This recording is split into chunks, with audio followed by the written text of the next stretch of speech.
Hello friends, JavaScript सीखने की series में आपका फिर से स्वागत है। आज हम लोग 100 डेज ऑफ कोडिंग चैलेंज देख रहे हैं। आज हमारा डे 44 है। आज हम लोग बात करेंगे जावास्क्रिप्ट फॉर लूप के बारे में। JavaScript for loop loops can execute a block of code a number of time. ये लूप्स क्या होता है, ये क्या करता है, हमको एक ब्लॉक ऑफ कोड को एक नंबर ऑफ टाइम्स तक वो एग्जीक्यूट करवा सकता है। इसी को हम लोग लूप बोलते हैं, JavaScript loops. Loops are handle. Loops are handy if you want to run the same code over and over again. यदि आप सेम कोड को ओवर एंड ओवर रन करवाना चाहते हैं, एग्जीक्यूट करवाना चाहते हैं, तो आप लूप का यूज कर सकते हैं। इस टाइम विथ डिफरेंट वैल्यू आप लूप को अगेन एंड अगेन रिपीट करवा सकते हैं। हर एक टाइम पे वो डिफरेंट वैल्यू के लिए आप वो लूप को एग्जीक्यूट करवा सकते हैं, रन करवा सकते हैं। कैसे करवा सकते हैं वो हम अभी आगे जानेंगे। Often this in the this is the case when working with arrays. ये एक एरे के साथ वर्किंग के साथ मतलब एक एग्जांपल दिया गया है लूप का, जैसे कि यहाँ पे आप देख सकते हैं। Instead of writing this means instead of writing text plus assign cars 0 concatenate break line. Instead of writing these things, you can just write this thing. You can just write this: let I is equal to 0, I less than cards dot length I plus plus, and in this body you can write the code like that: text plus assign cars I plus break line. You don't have to write these all things, just write cars I and concatenate, and you can run their loop. In this loop we can get same result as above, as this we can get same result in this loop. Different kinds of loop. JavaScript support different kinds of loop: for in, for of, while, do while. In JavaScript we have five type of loop: for loop, for in loop, for of loop, while loop, and do while loop. For loop through a block of code a number of time. For loop what does? It loop through a block of code a number of times. For in loop what does? For in loop loops through the properties of an object. Means object के properties के अनुसार ये loop execute होगा। For of क्या करेगा? Loop through the values of an iterable object. ये iterable object के value के थ्रू ये लूप एग्जीक्यूट होगा। While loop through a block of code while a specific condition is true. ये जब तक एक स्पेसिफिक कंडीशन ट्रू होगा तब तक ये लूप एग्जीक्यूट होता रहेगा, do while loop. Also loop through a block of code while a specific condition is true. ये भी उसी तरह है, वाइल लूप की तरह ही। ये लिटिल बिट थोड़ा सा डिफरेंस है दोनों में। क्या डिफरेंस है हम आगे जानेंगे। ये भी क्या करेगा, एक स्पेसिफिक कंडीशन जब तक ट्रू होगा तब तक ये लूप एग्जीक्यूट होगा, ब्लॉक ऑफ कोड को ये एग्जीक्यूट करेगा। The for loop. The for statement creates a loop with 3 optional expression. ये फॉर लूप का क्या है? For loop statement creates a loop with 3 optional expression. ये फॉर लूप क्या करता है? ये स्टेटमेंट 3 ऑप्शनल स्टेटमेंट लेता है, एक्सप्रेशन लेता है और ये लूप क्रिएट करता है। एग्जांपल के लिए एक्सप्रेशन 1, एक्सप्रेशन 2 एंड एक्सप्रेशन 3, तीन ठो एक एक्सप्रेशन लेगा और ये एग्जीक्यूट करेगा। Expression 1 is executed 1 time before the execution of the code block. ये कोड ब्लॉक के एग्जीक्यूशन के पहले एक 1 टाइम इनिशियली ये एक्सप्रेशन 1 एग्जीक्यूट होगा। Expression 2 defines the condition for executing the code block. ये कंडीशन डिफाइन करेगा कि कब तक कोड ब्लॉक को एग्जीक्यूट करना है। Expression 3 is executed every time after the code block has been executed. जब भी कोड ब्लॉक हमारा एग्जीक्यूट हो जाएगा उसके बाद ये एग्जीक्यूट होगा हमारा थर्ड एक्सप्रेशन। एग्जांपल के लिए आप यहाँ पे देख सकते हैं, for let i is equal to 0, ये एक वन टाइम चलेगा क्योंकि एक्सप्रेशन 1 है। ये सेमीकोलन के बाद एक्सप्रेशन 2 लिखा जा रहा है, आई लेस देन 5, जो कि एक कंडीशन है, हमारा एक्सप्रेशन 2 है।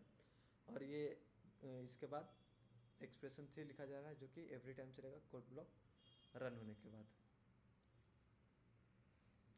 From the example above you can read expression 1 set a variable before the loop start. यहाँ पे ये वेरिएबल का वैल्यू स्टार्ट हो रहा है, असाइन हो रहा है। Expression 2 defines the condition for the loop to run, i must be less than 5। ये कंडीशन है हमारा कि आई लेस देन 5 जब तक होगा तब तक ये लूप चलेगा, ये कंडीशन लिखा गया है। Expression 3 increases a value I plus plus each time the code block in the loop has been executed। जब तक ये कोड ब्लॉक एग्जीक्यूट होता रहेगा तब तक ये आई का वैल्यू इंक्रीज होता रहेगा, ये कोड ब्लॉक चलने के बाद। Expression 1, normally you will use expression 1 to initialize the variable used in loop let I is equal to 0। जो एक्सप्रेशन 1 है और नॉर्मली एक्सप्रेशन इनिशियलाइज करने के लिए यूज़ किया जाता है एक्सप्रेशन 1 को। This is not always the case, JavaScript does not care, expression 1 is optional. आप इसको क्या बोलते हैं, इसको हटा भी सकते हैं। ये ऑलवेज ऐसा ही नहीं होगा, किसी किसी केस में आप इसको हटा भी सकते हैं, ये मैंडेटरी एक्सप्रेशन नहीं है। एग्जाम्पल के लिए, you can initiate many values in expression 1 separated by comma। आप एक्सप्रेशन 1 में many values भी इनिशियलाइज कर सकते हैं, उसको कॉमा से सेपरेट करके। एग्जांपल के लिए यहाँ पे देख सकते हैं, for let is equal to i, ये आई को इनिशियलाइज किया जा रहा है। फिर लेंथ में यहाँ पे कॉमा सेपरेट करके लेंथ भी इनिशियलाइज किया जा रहा है, और फिर टेक्स्ट भी इनिशियलाइज किया जा रहा है। ये सब एक्सप्रेशन 1 में आएगा क्योंकि इस कॉमा से सेपरेट है। उसके बाद एक सेमीकोलन दिया गया है और ये एक्सप्रेशन 2 लिखा गया है। And you can omit expression 1 like when your values are set before the loop start। यदि आप लूप स्टार्ट होने से पहले वैल्यू इनिशियलाइज कर चुके हैं तो आप एक्सप्रेशन 1 को ओमिट भी कर सकते हैं। एग्जांपल के लिए आप यहाँ पे देख सकते हैं, जैसे कि आई में 2 ऑलरेडी इनिशियलाइज किया जा चुका है, तो यहाँ पे फिर क्या किया जा रहा है, देखिए यहाँ पे फॉर लूप के अंदर ये फर्स्ट एक्सप्रेशन को नहीं लिखा जा रहा है, ये डायरेक्टली हम सेमी कॉलम देकर और सेकेंड एक्सप्रेशन लिख रहे हैं। फर्स्ट एक्सप्रेशन को हम ओमिट कर दें क्योंकि यहाँ पे ऑलरेडी ये इनिशियलाइज किया हुआ है लूप के बाद। Expression 2, often expression 2 is used to evaluate the condition of the initial value। This is not always the case, JavaScript does not care, expression 2 is also optional। If expression 2 returns true, the loop will start over again। If it is return false, the loop will be end। Expression जैसे हमने अभी बात किया, expression 2 condition check करने के लिए है।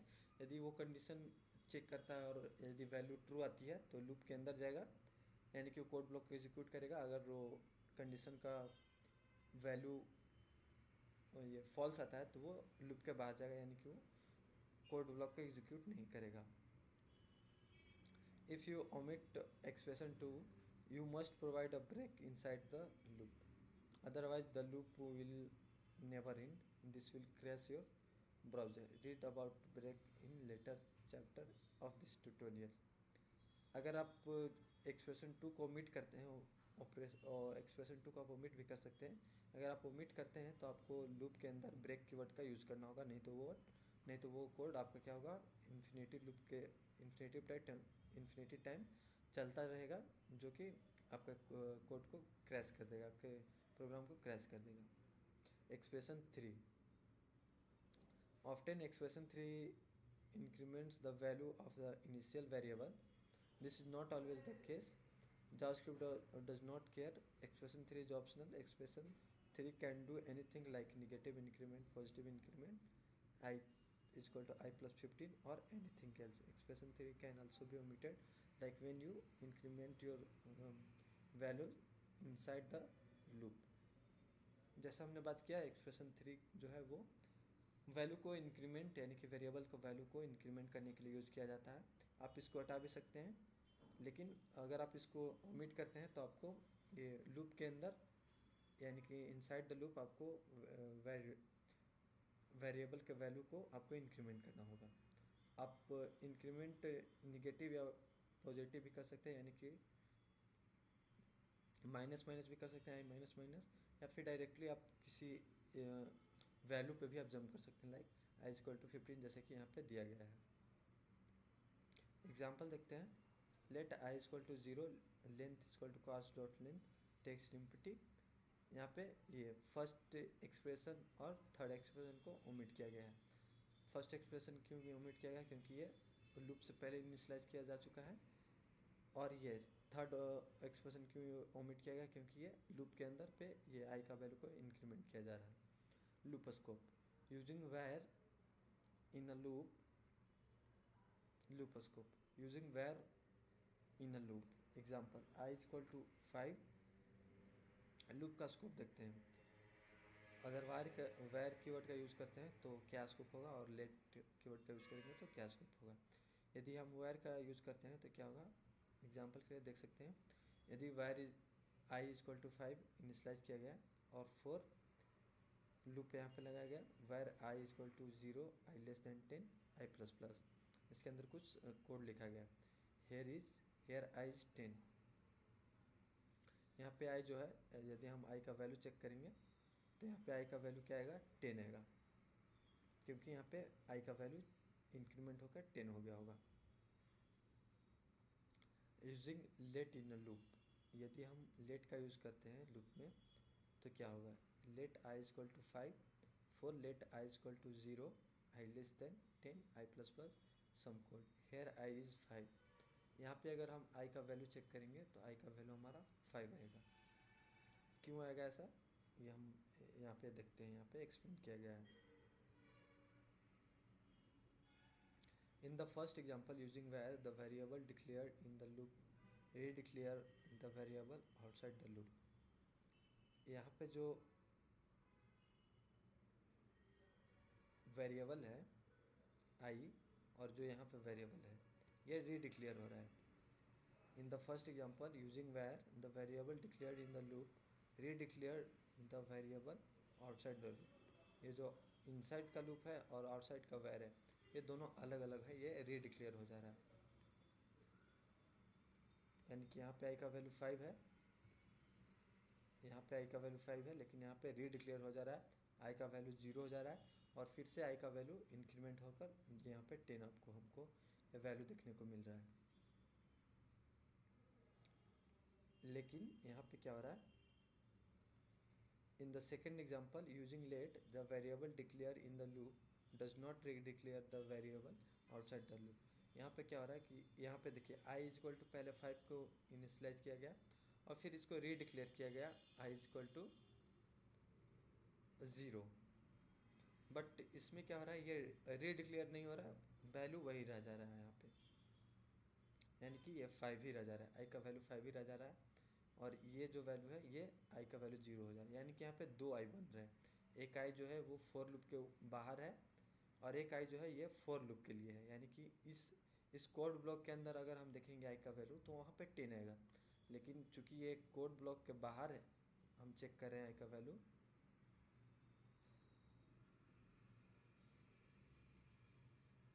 तो वहाँ पे आई का वैल्यू आएगा 5। यहाँ पे ये कोड ब्लॉक के बाहर आई का वैल्यू आएगा 5, और इसमें आई का वैल्यू आ रहा था 10, क्योंकि ये आई को रीडिक्लेयर कर दिया था। यहाँ पे 5 को ख़त्म करके ये फिर से आई में 0 डिक्लेयर किया और फिर उसका वैल्यू इंक्रीमेंट होते गया, 10 हो गया, और ये यहाँ के बाद 10 ही रहा।